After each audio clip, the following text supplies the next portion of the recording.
Before we begin, do me a favor and drop a comment below. Tell me what country or city you're tuning in from, and if you can't stand racist Karens, hit that like and subscribe.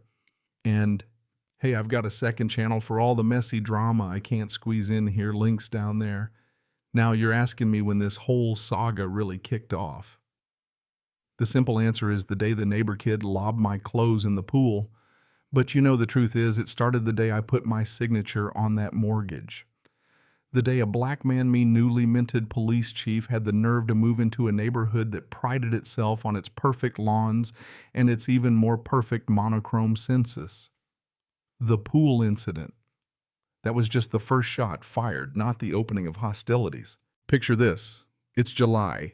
Thick heat you can taste in the air, and I'm stretched out in my pool, feeling like maybe, just maybe, I'd finally arrived. 6 months as chief, a gauntlet of political landmines, press conferences, wrangling budgets, doing the dance in this house. This pool felt like a trophy for years, spent clawing my way to tables where I was never wanted. For a second, with my eyes shut and the sun on my face, I was just a man.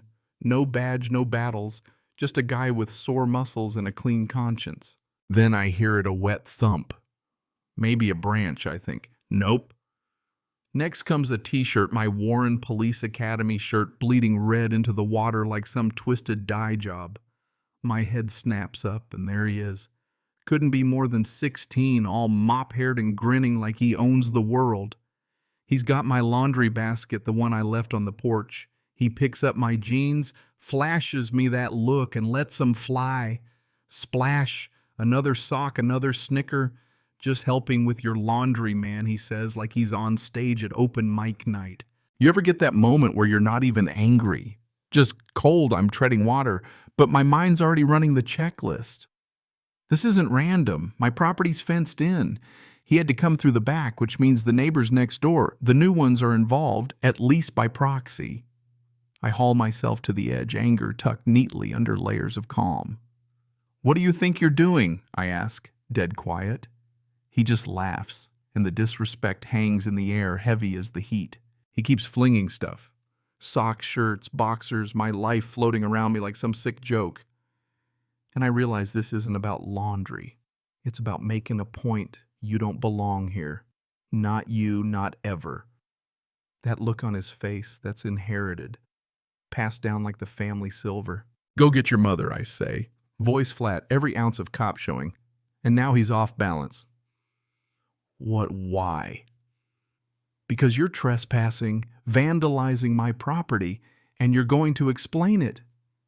He falters, just a blip of real fear, then slides back into arrogance. You can't tell me what to do. It's a joke. Chill out. But I'm already climbing out of the pool water, streaming off me.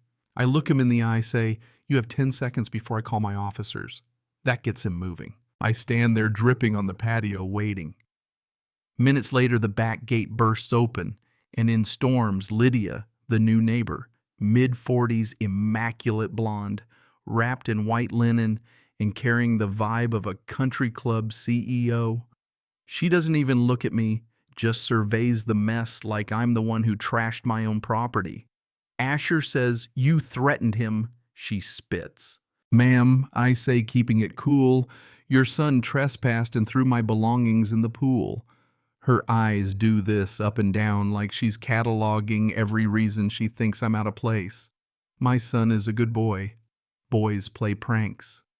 "You overreacted," she says, brushing off my right to be secure in my own home like it's a leaf on her driveway. That's when I know this is the source of the poison. This wasn't a prank, I tell her, jaw set. This was targeted disrespect, trespassing, vandalism. She actually laughs. Vandalism. Are you going to call the cops over a little laundry? Are you that kind of neighbor? And my patience snaps. "Ma'am, I am the authorities." That gets her. There's a flash, shock, then fear, but quickly she shifts.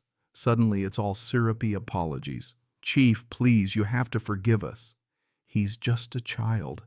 He'd never have done this if he knew who you were." Yeah. That's the part she said out loud. If he'd known who I was, it'd be a problem. But a nameless black man. Fair game. She wasn't sorry for the act, only for targeting the wrong man. Right there watching her mask slip, I knew this war was just starting.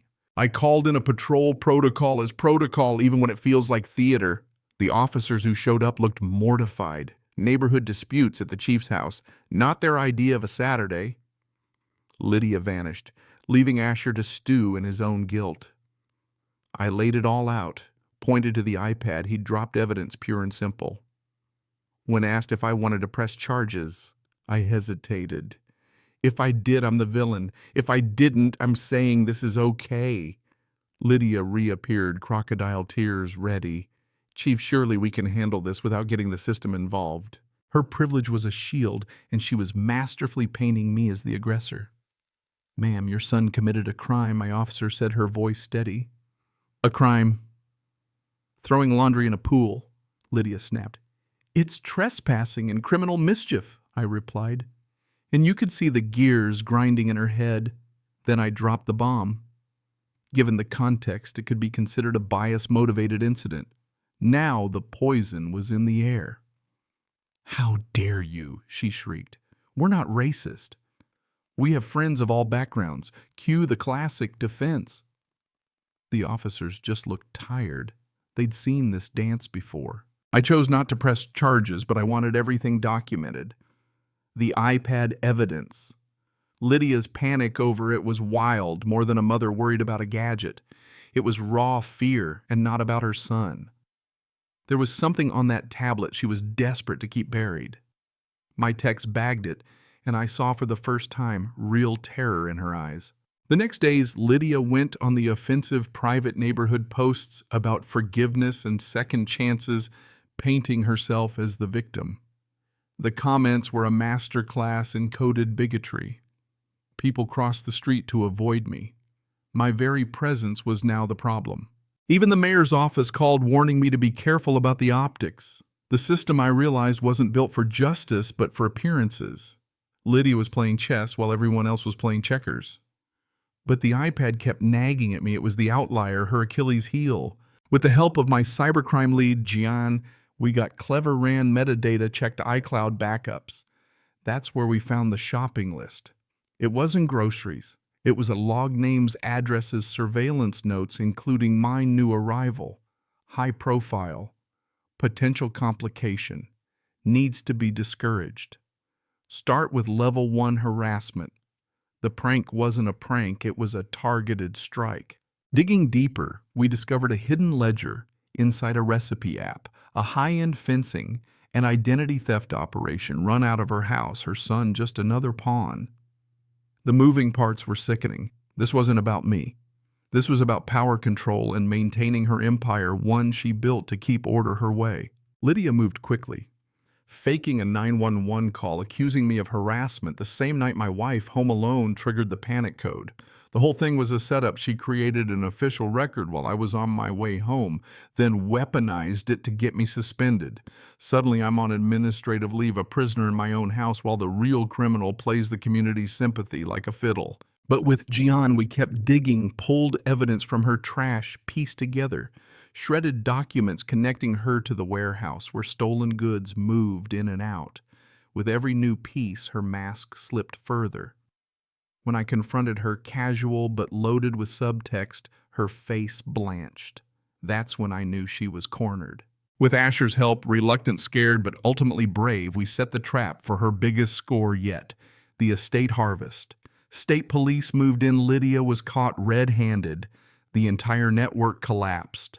The news cameras caught her empty defeat as she was led away in cuffs, a queen deposed. Her confession in the interrogation room wasn't just about theft, but the reason behind it: to protect her world, to insulate herself from the chaos, to preserve the order she felt I threatened.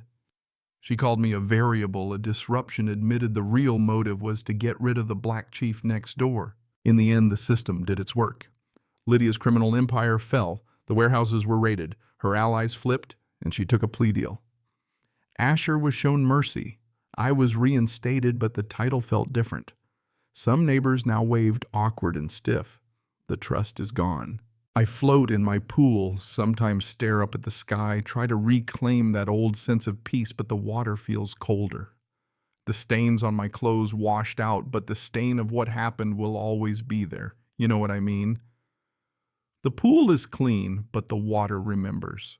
So here's my question. Where do you draw the line between keeping the peace and confronting the quiet monsters next door? Was I right to fight back? Or did I just stir up trouble in a place that wanted none?